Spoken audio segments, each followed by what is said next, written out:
What up, ladies and gentlemen, and welcome back to a brand new episode of the Square Circle Podcast. I'm your host, Marie Shadows, and on this episode, we are continuing our G1 Climax 32 review. We are currently up to night 3. This is going to be put out on Friday, July 22nd, 2022. This night 3 G1 Climax 32 took place on Wednesday, July 20th, 2022. For those of you that do not know, I am in this program called Substack Grow.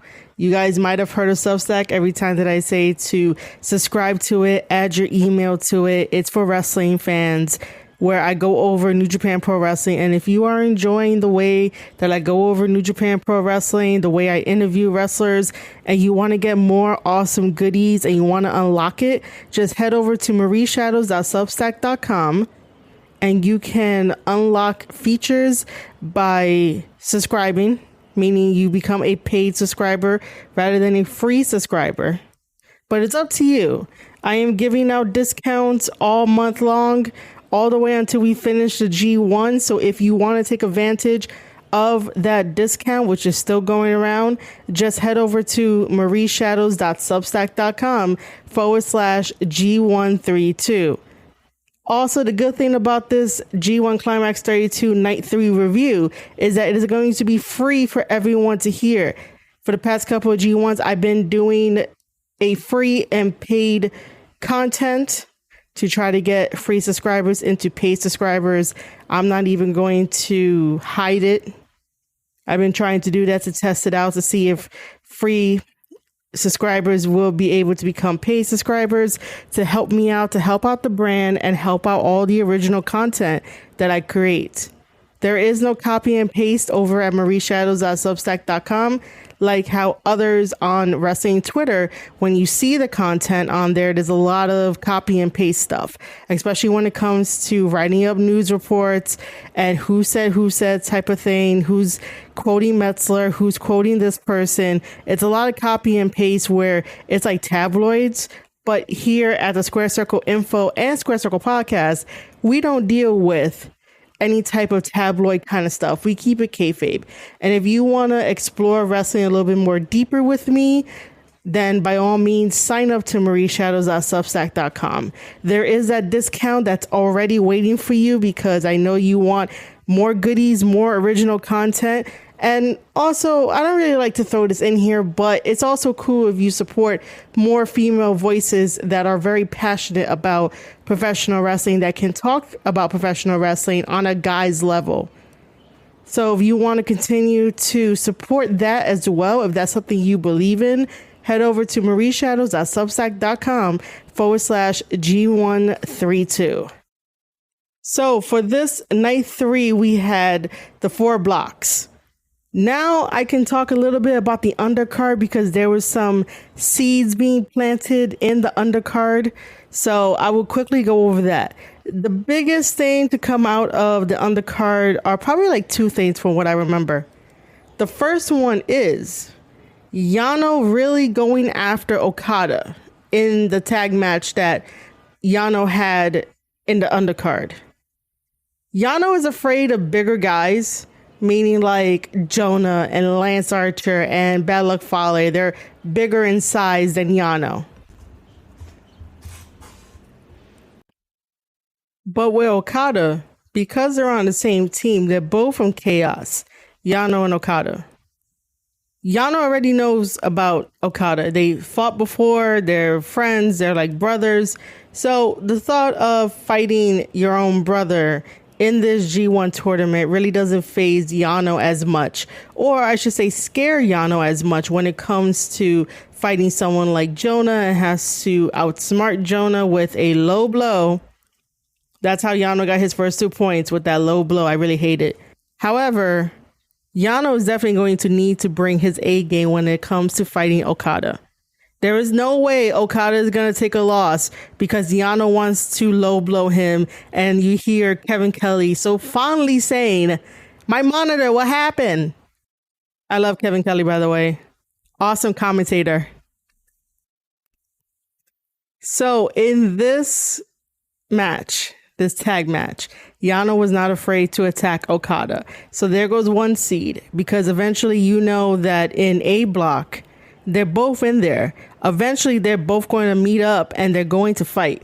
So I'm interested in seeing how this match is going to play out when it happens. The second planting of the seeds in New Japan Pro Wrestling for this G1 Climax 32 is the trio tag match that had Kenta teaming with Jay White, teaming with Juice Robinson to take on Hiroshi Tanahashi, teaming up with Ishii, and teaming up with a young lion. Now, in this match, Kenta tried to help Jay White, but Ishii already knows this game. Ishii sidestepped, and Kenta kicked Jay White in the face. Not once, but twice, because Kenta thought he could do the same thing what he was trying to do to Ishii. But Ishii was like, nah, we're not having that. So Kenta kicked Jay White in the face twice, and you can hear during the match that Jay White was like, why did you kick me? I hope it was an accident. You know, some stuff that you could hear on camera. I've always said that Kenta is the wild card no matter what now. Kenta does what he wants, says what he wants, and quite frankly, no one can tell him anything. No one can stop him. Now, Kenta and Jay White are not in the same block. Kenta is in C block and Jay White is in B block.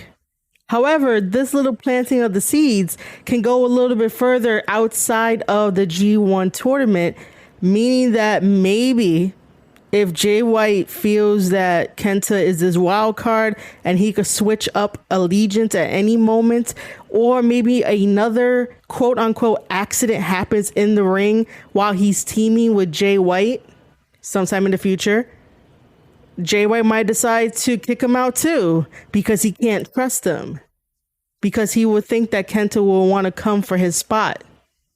The same way that he kicked out Tama and Loa, maybe thinking that they were going to come from his spot, or eventually kick out Jay because of Tama's standards for what it means to be in Bullet Club, and how Jay decided to pull the trigger first to take them out of Bullet Club. So it could go either way with the little planting of the seeds between Kenta and Jay White in that moment for the undercard for night 3 of the G1 Climax 32. It could go anywhere from here.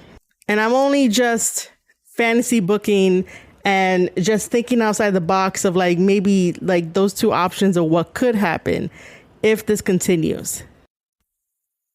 There's also another tiny little storytelling element, which I will mention here.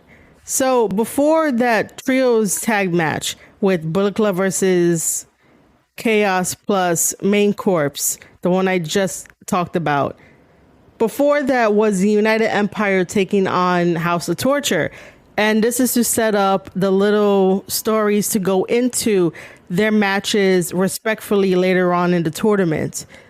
But what I really want to touch on is that El Phantasmo had his nipples twisted by Ospreay, and Yujiro tries to come in and save El Phantasmo and is trying to pull Ospreay off.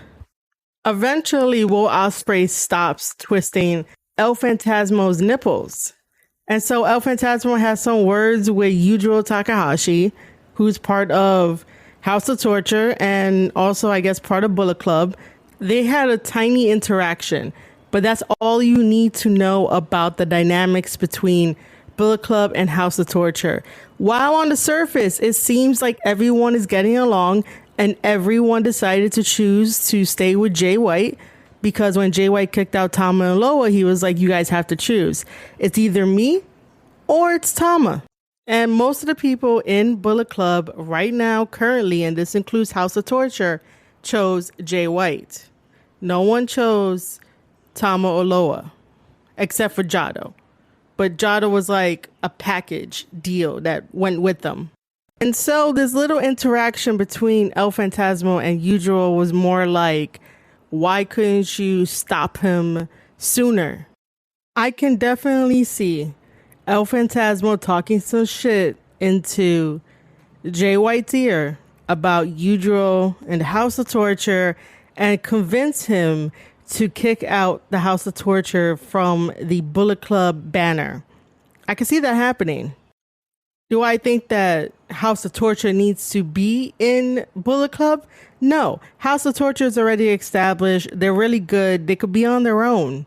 They don't need the backing of Bullet Club anymore. But because New Japan Pro Wrestling owns the copyright to Bullet Club, you know, they may or may not ever kick them out because they really do need Japanese stars to represent Bullet Club, even though the American stars are really doing fantastic with the name and looking really good. Speaking of Yujiro Takahashi, he opened up night 3 of the G1 Climax 32, taking on David Finlay. Let's jump right into this match. So this is D Block starting things off. We get some amateur wrestling in the beginning. David Finlay takes down Yujiro. Yujiro makes it to the ropes to cause that rope break. David Finlay quickly follows up with a snap suplex, and Yujiro kicks out of that. David Finlay goes for a backslide cover. Yujiro kicks out, turns it right over into a crucifix pin. Yujiro kicks out, and then we get a drop kick that sends Yujiro to the outside. David Finlay works best when he's going super fast, and that takes the opponent off their game when they're fighting David Finlay. The only problem is that every time David goes fast, there's always some chance that he's going to mess up and someone's going to cut those wings right out from under him and slow the match down and make sure that the opponent is in control whenever they're fighting David Finlay. Yujiro avoids the plancha and then manages to send David Finlay into the guardrail.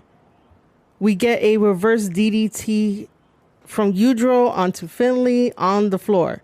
Now, as both men get back into the ring, Yujiro is now taking advantage by doing a big boot to Finlay. Yujiro grapevines the leg and drives Finlay down into the mat.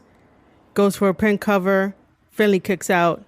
Yujiro now controls Finlay's arm, slowing down the match, letting Finlay feel the pain within both of his shoulders, because on the right shoulder, he has that surgically repaired shoulder, so it just hurts a little bit more even though it is repaired to the best of the doctor's ability.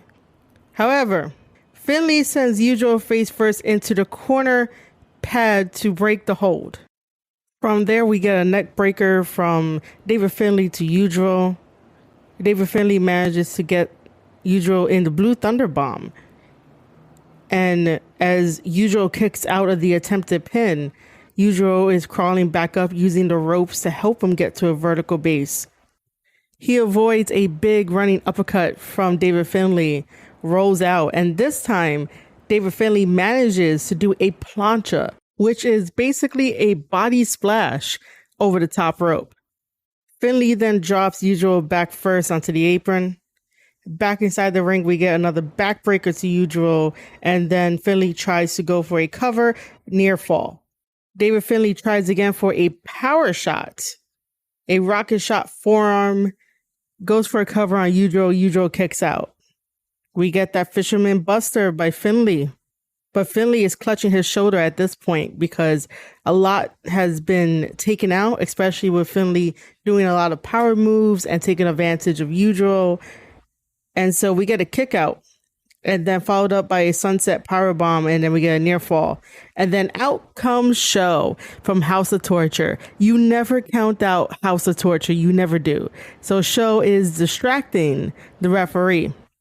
However, David Finlay is smart enough to know that Yujiro is going to be using the wrench that Show threw into the ring. Finlay ducks that, but manages to get caught in the Olympic slam by Yujiro. The referee turns around, goes for the count, but Finlay kicks out. The referee then disarms Yujiro, and this allows for a low blow to be snuck in, and Yujiro does pimp juice to David Finlay. David Finlay kicks out of this. Then we get a stunner to Yujiro by Finlay. Yujiro kicks out of that.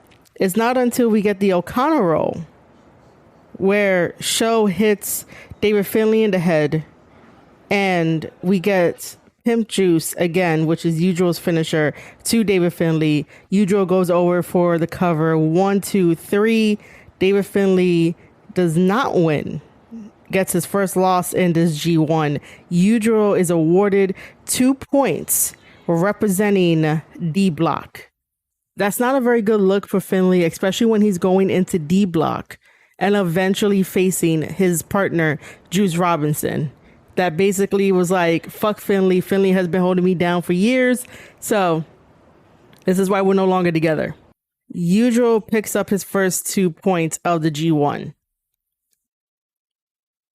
Our second match is B Block. We have Chase Owens versus Tama Tonga. Now this match, in my opinion, could have been a little bit better. A little bit better in planning and just overall just feel a little bit better to watch. Tama is a huge ass babyface. I don't understand why they gave Carl Anderson the never openweight championship title when they should have kept it on Tama to prove his point that he can survive without Bullet Club. It's still apparent that he can survive without Bullet Club because his name holds so much weight, not only in New Japan, but over here in the States, and his family and everything. And just the way that Tama carries himself, he could definitely survive without Bullet Club. And he's showing the world just that. However, it never crossed my mind of the day that Tama and Loa were to leave on their own from Bullet Club. Like, that thought of how would they survive without the name of Bullet Club actually play out. Now that it's playing out, it's totally fine. Loa is still recovering from his knee injury. That's why he's not in the G1. Tama is looking great as ever outside of Bullet Club, and it really feels fresh. A really nice baby face. And so Tama comes down to the ring in red gear, red and gold. He usually wears black and red, black and gold, those type of combinations, but never like a full on red gear with gold in the trimmings. And he looked amazing. It looked really good on him. Red really does fit Tama. And I know I'm praising Tama a lot. I'm going to do that. I am very biased when it comes to Tama, so I'm telling you that right now. I will give props to other wrestlers when it's due, but let's just all praise Tama at the moment. Tama does everything right in this match. For me, it's a little too simple, it's a little too basic, it's a little too safe. And Chase Owens tends to be more of a safe wrestler than something unpredictable, something wild. Because sometimes when it comes to Chase Owens matches, there's a lot of stuff that you could predict. Because in this one, it's basically the story of good versus evil, babyface versus heel. We all know that Chase is the heel in all of this. We all know that Tama is the babyface. So of course, Chase is going to do some heel tactics to get the crowd behind Tama, to get Jado involved, and the crowd loves Jado as well. So that love of Jado and Tama will just carry over. So sometimes I do believe that going simple and safe is the best way to go for telling stories, because that's when the crowd gets it. But this is the G1. It's a G1 Climax. You don't go safe. You definitely don't go predictable. You go unpredictable, where people are amazed at the type of power, the type of psychology, the type of awe that you give to them, so that way they can definitely say this was one of their favorite matches. I just wish that it was a little bit better, had a little bit more oomph, a little bit more awe and wow to it, because I know that Tama could definitely be unpredictable. And Chase can also be unpredictable if he wants to be. But most of the time, he's not. He plays the safe route and does the basic American fundamental of wrestling. I enjoyed Tama versus Evil a lot more in last year's G1. And this one was okay. I'm not sure if I'm being too harsh, but it's just the fact of this one didn't live up to the urgency that the G1 Climax gives, because everybody that's fighting in the G1 is fighting for the opportunity to not only get that trophy, but to get a shot at the IWGP World Heavyweight Championship title. So everybody is a little bit more amped. Everybody's a little bit more cutthroat, and there wasn't that in here. And I thought there would have been more cutthroat, because if Chase is still holding this grudge of Tama once kicking him out of Bullet Club and then brought him back in the day, then where is that cutthroat that's supposed to be there, that angriness, that grudge that you have against Tama? Did all of that anger leave as soon as Jay White cut out Tama and Loa from the group? That shouldn't be the case if you're trying to build a story that the Bullet Club members that Tama always thought were his family decided to kick him out and decided to stay with Jay. Like, all that anger, all that storytelling should not have left after they got kicked out, if any of that makes any sense. During the undercard of the G1 tournament, there was a tag team match that happened between Jay White and Chase Owens taking on Tama and Jado. And in that tag, there was a lot more shit talking, a lot more provoking, a lot more cowardice coming from the team of Jay White and Chase Owens. And it felt like there was that urgency because Tama is on the chase, and both Jay and Chase knows that Tama wants to get revenge for what happened, specifically on Jay White, but taking out all of Bullet Club will feel just as great for Tama in the long run. So looking back, there was story playing out in that tag match. There was story playing out in this one-on-one match, but not to the degree of that tag match. I know Tama can go in the ring, but I'm not sure if Chase can go in the ring as long as Tama can. Both men's stamina are completely different, and I only bring this up because I would like to see Chase Owens in an Iron Man match and see what kind of unpredictability he does. Because I'm not going to go through the whole entire match to let you know what happened. Because to me, it's very similar to a Bullet Club match where you use the outside to your advantage. Now, overall, talking about wrestlers in Bullet Club, they have their own system of cheating. But when it comes to this one, Chase has not changed up how he cheats. Okay, so in the beginning of this match, Chase tries to jump Tama, but Tama already knows this. Like, Tama wrote the book on like how to cheat if you're a Bullet Club member, okay? Like, he was there since the beginning, and all these Bullet Club guys think that they could easily take out Tama. The only thing that you can do against Tama is use his emotions against him to get a cheap win. There's nothing else to it. It's just his emotions. Everything else, he could probably beat you twice on Sunday. I'm just saying. That phrase sounds cool because back in the day, in the territory days, wrestlers would wrestle 365 days a year and twice on Sunday. So that's where that phrase came from. So right off the bat, Chase tries to jump Tama, doesn't work.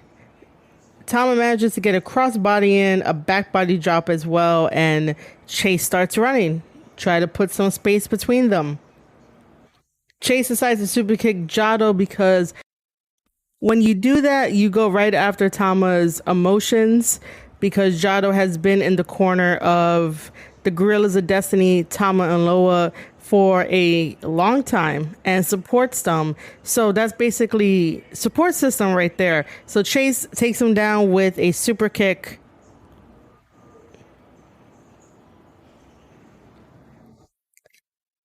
Chase manages to catch Tama with a double kick.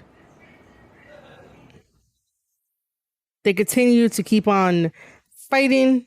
And then Chase likes to do the double axe handle from the corner rope so many times in this match that it was like 5 times. It's like, dude, I get it. That's what the older wrestling generation used to do back in the day in the territory days. And that got over because it's a very simple move. And if you do it in Japan, you know, Japanese fans will like love it and stuff, but switch it up from time to time.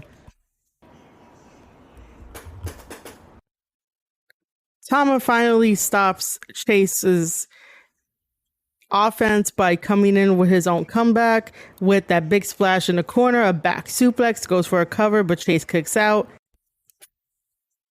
Chase does a sunset flip bomb on Tama into the corner pad. And this is what I mean by switching it up. I wasn't expecting that one. Chase does a neck breaker to Tama. Tama comes in with that Death Valley driver, followed up by Supreme Flow, which is a huge ass splash off the top rope. It looks very, very, very beautiful. However, this one Supreme Flow did not connect with Chase Owens, and Chase Owens moved away from that, and Tama crashed onto the canvas. Chase Owens then decides to lift up the pad on the outside. New Japan Pro Wrestling does not invest in anything thicker, so it was a very thin pad for the wrestlers to land on whenever outside moves are done. So Chase decides to prepare Tama to do a package power driver onto the concrete floor. However, Jado decides to kick the pad over to cover it, and this is where Chase gets a little upset at Jado. Chase then decides to take a chair and try hitting Tama with it, but in comes Jado to take the chair away from him. Chase then walks into a back body drop, and he takes those bumps like all the time. Now we finally get a Supreme Flow from Tama. However, Chase kicks out of that pin attempt. Chase avoids the gun stun, does a C trigger, and then a package power driver to counter the gun stun roll up. That gets countered by inside cradle, and Tama escapes. Tama does a springboard gun stun that gets countered. Chase sends Tama chest first into the exposed steel. Because, you know, in every Bullet Club match, the corner pad is gone. Tama then avoids the package power driver and sends Chase face first into the exposed steel, that exposed turnbuckle like I mentioned earlier, and then hits the gun stun. Tama goes for the cover, 1, 2, 3, and Tama gets his first 2 deserved G1 points. Our third match, representing A Block, Bad Luck Fale versus Lance Archer. I am going to ask this question on this podcast episode. And please make sure to let me know either on Twitter at Marie_Shadows, in the comments below on marieshadows.substack.com, or email me your response, squarecirclepodcast@outlook.com, or just somewhere where you can find me and let me know your answer. And this goes for all the AEW fans out there. The majority of AEW fans either have me muted or blocked because they can't take constructive criticism or strong opinions about their favorite company, All Elite Wrestling.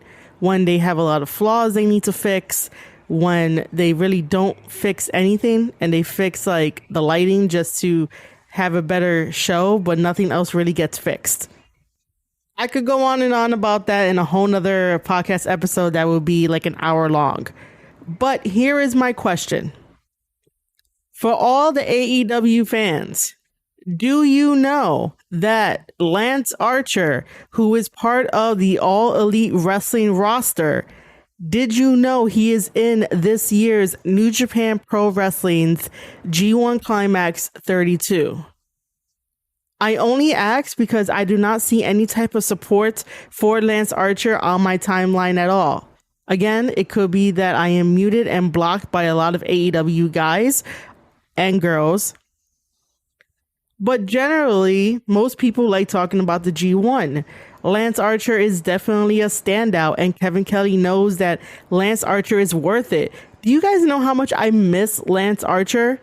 Seeing him on my TV doing what he does best as a big guy? Like, in the beginning, Lance Archer was cool, man. I believed in him and I really enjoyed everything that he had to do. And when he comes out and he basically destroys somebody and then his opponent, and they should have gave him the championship title. If not the AEW championship title, maybe the TNT championship title. They never gave this guy any type of championships. And I wonder why. Archer has a great look. Archer could be that monster, and then you could pair him up with somebody else that wants to try to take him down. Like, there's a lot of story elements you can do with Lance Archer that's not the typical and stereotypical type of big monster storyline. We're not talking about regular Big Show type of storyline where he got defeated by almost everyone else after getting defeated by Rey Mysterio. You know, I'm just saying that, like, well, Lance Archer is a little bit different because when Lance Archer does promos and the way he carries himself, the way that people interact with him, and you can see how genuinely they are afraid of him, it just makes for wonderful storytelling. Like, you can play this out in your head almost like a horror movie when it comes to booking Lance Archer.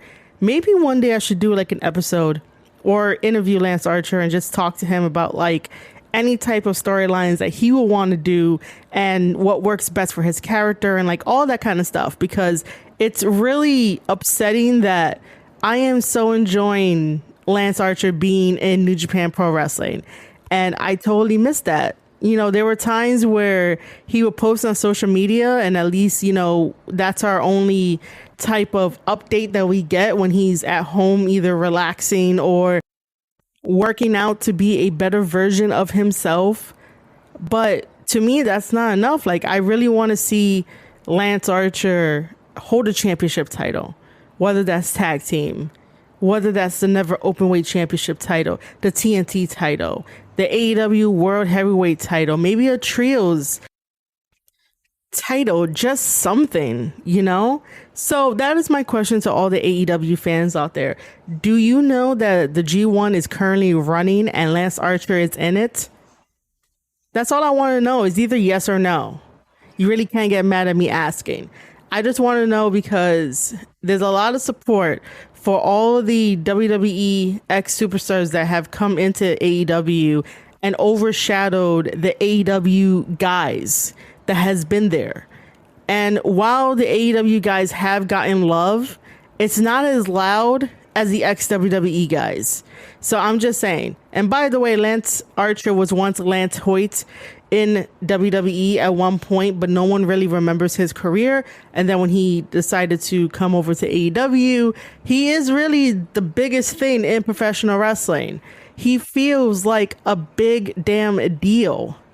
Now, I know I'm talking about Fale versus Archer, and I'm going to get into that in a moment, but Night 5 had a very interesting dynamic in the undercard, where it was the United Empire, Will Ospreay, Aaron Henare, and the Great Khan taking on Suzuki-gun of Lance Archer, Taka Michinoku, and Taichi.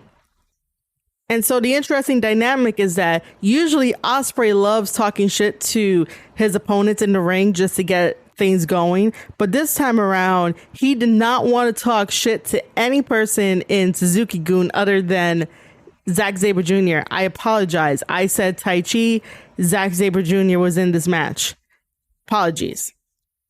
So Lance Archer and Ospreay have a history of just fighting each other either one-on-one or in tag teams. So Ospreay understands that Lance Archer is the wild card in this match, also the heavy hitter. He's very powerful, and Ospreay does not really want to take him on in this match. But he does face his fear of fighting Lance Archer in this moment, even though he doesn't want to, but he does it anyway. He faces his fear of fighting the monster.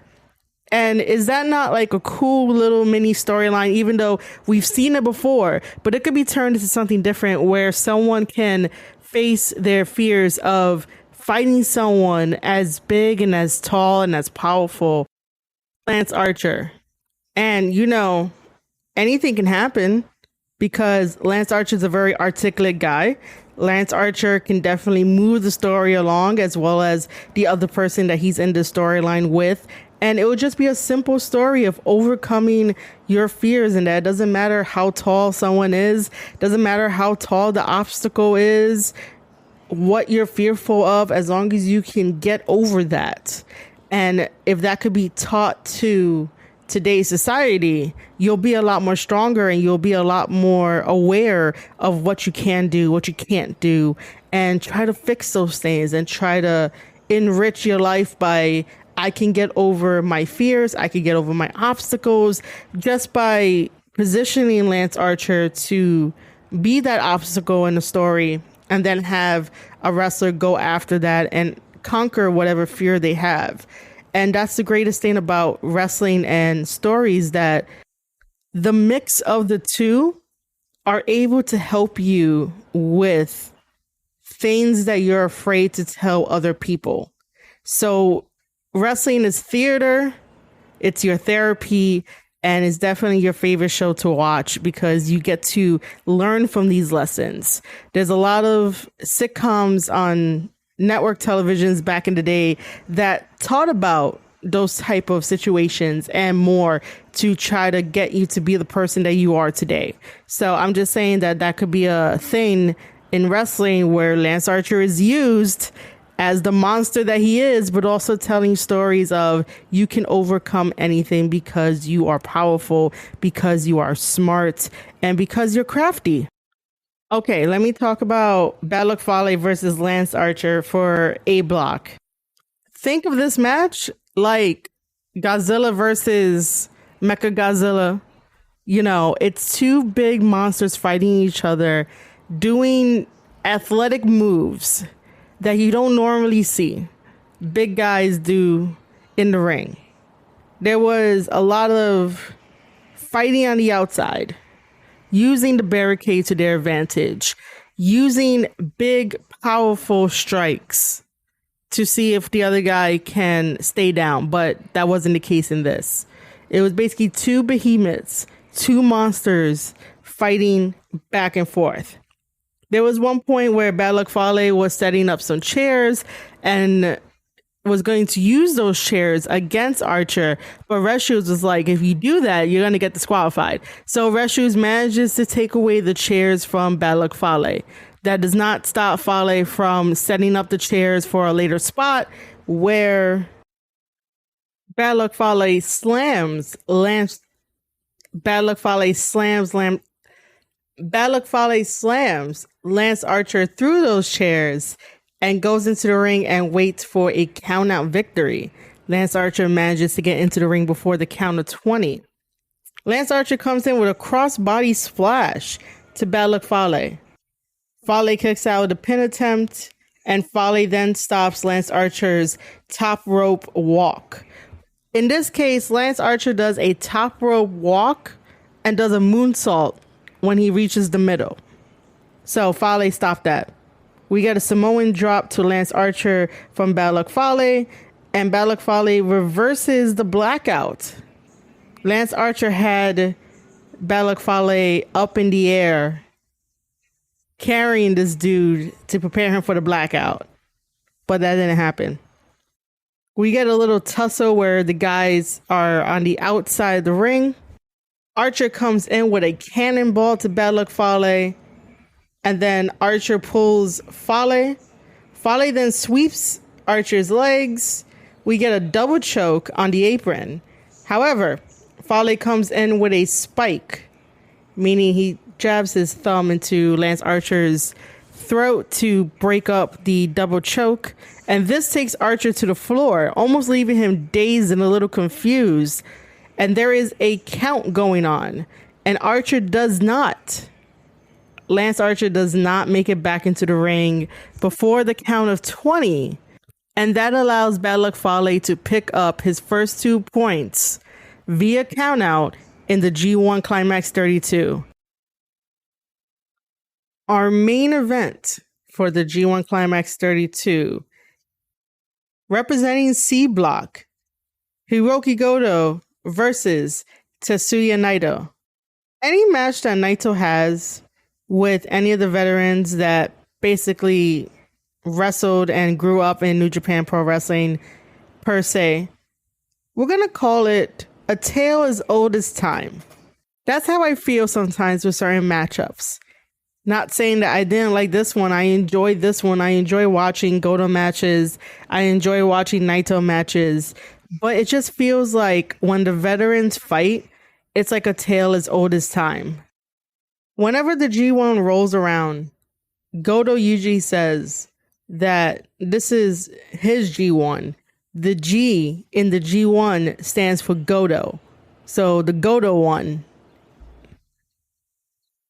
This time around, he's definitely not using that. He's definitely not saying that. Because every time he says that this is his G1, the Goto one, it never comes true. He never wins the G1.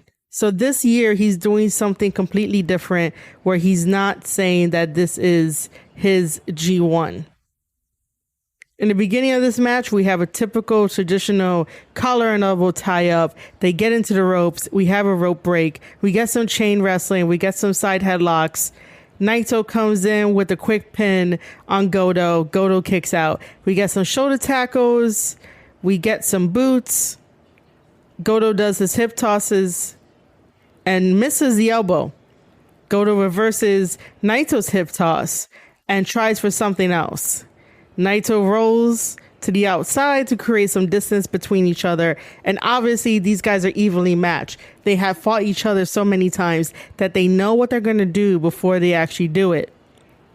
Naito then sends Goto into the guardrail.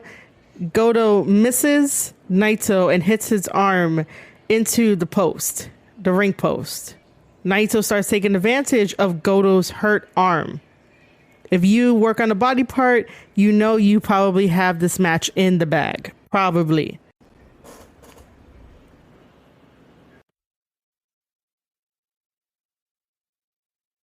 We get a short arm scissors and then a rope break.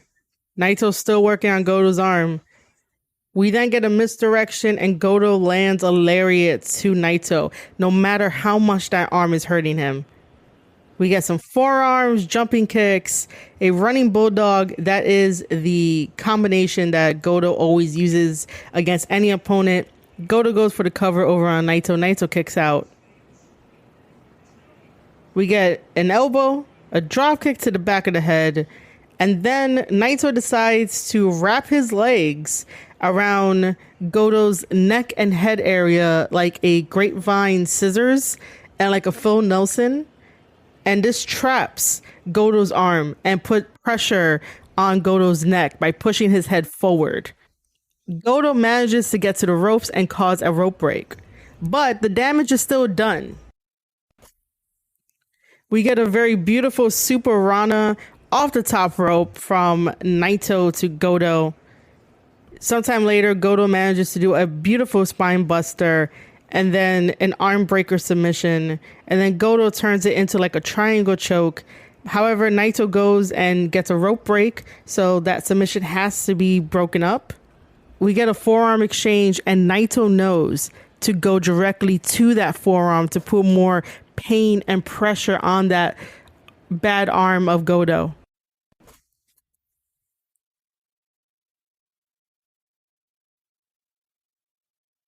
Goto sidesteps Naito and delivers a big lariat.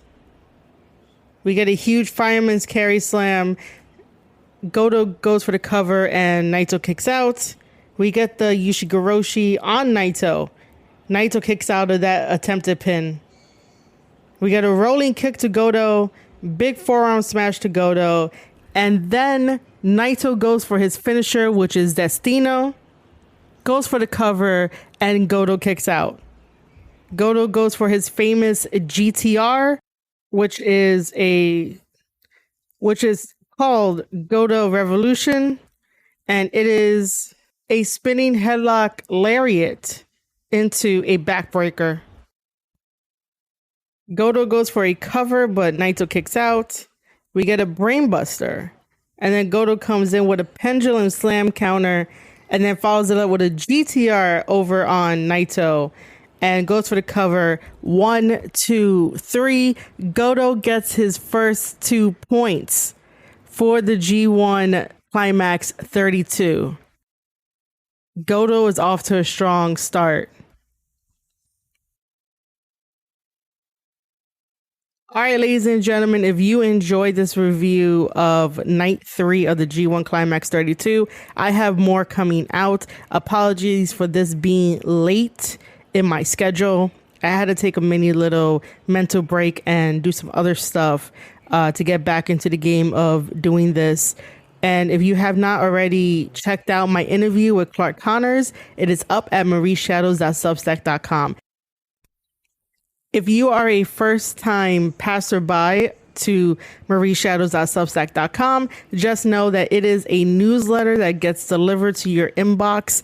It's more of a intimacy thing where you and I could definitely chat. You would definitely know my thoughts about wrestling, how I feel about things. You can listen to this podcast episode as many times as you want. You get to download it. And then also you get to watch my wrestler reviews, read anything that I have, have fun with me on the newsletter and get to know how deep I know about professional wrestling.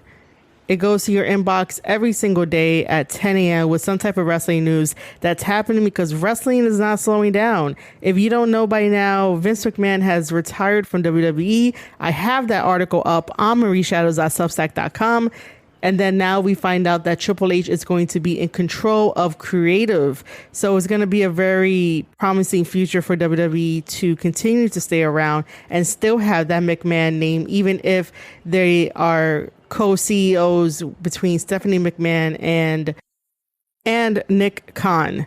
So while I do only cover right now the G1, because New Japan Pro Wrestling is so dear and near to my heart. And most of the time, I don't want to get into the tribalism war between AEW and Ring of Honor versus WWE fans on Twitter, because it just doesn't make any sense. If no one is really going to listen and they're stuck in their ways and they already made up their mind, you cannot change someone's train of thought or perspective. So there's no point in me losing energy over something that's going to make me not want to do this, versus doing something that I love, letting you know I have this passion, and just talking about wrestling that I enjoy. I do take a look at other wrestling news and I know what's going on in the wrestling world. I could do a podcast episode where I just round up wrestling news, but I would take that and do that sparingly. But I do dabble in knowing about what's going on in the wrestling world. If the New Japan content is overwhelming for you guys, let me know. You guys can always reach me. You guys can always reply to any email that I sent you. You could always send me a DM, whatever the case may be. So yeah, ladies and gentlemen, this has been a New Japan Pro Wrestling G1 Climax 32 review of Night 3. Night 4 and Night 5 are coming soon. We're already on Night 6. So look out for that over at marieshadows.substack.com. Again, check out the Clark Connors interview. For any of my free readers and passerbys, you will only be able to watch 21 minutes of the video, and if you want to watch more, please consider subscribing by getting a paid membership. I am always giving out discounts. I'm still running a G1 sale because I am looking out for your wallet and looking out for your best interest in how you maneuver your money, because I understand how important it is for you in the long run. So it's 28% off for the whole year and or monthly. And if you want to support more female voices, that is the way to go, by supporting Marie Shadows, supporting the Square Circle Info, supporting the Square Circle podcast, supporting a content machine that has no safety net, that has no big backing from any of the wrestling news sites over on Twitter. Everything that you see, hear, read is all done by me.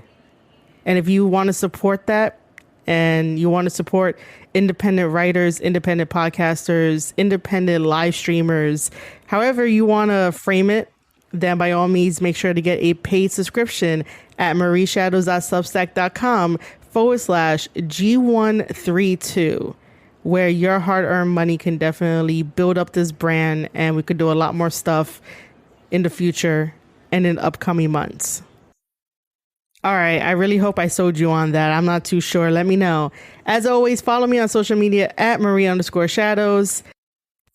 You can definitely follow the newsletter, marieshadows.substack.com, and just support me however you want to support me. Word of mouth, tell a friend, let them know that I cover New Japan Pro Wrestling, AEW, WWE, MOW, Impact Wrestling, wrestling. That's all it is. I hope you guys enjoy this one. You have been listening to an episode of the Square Circle Podcast, my coverage of the G1 Climax 32. I am your host, Marie Shadows, and I'll see you guys on the next one.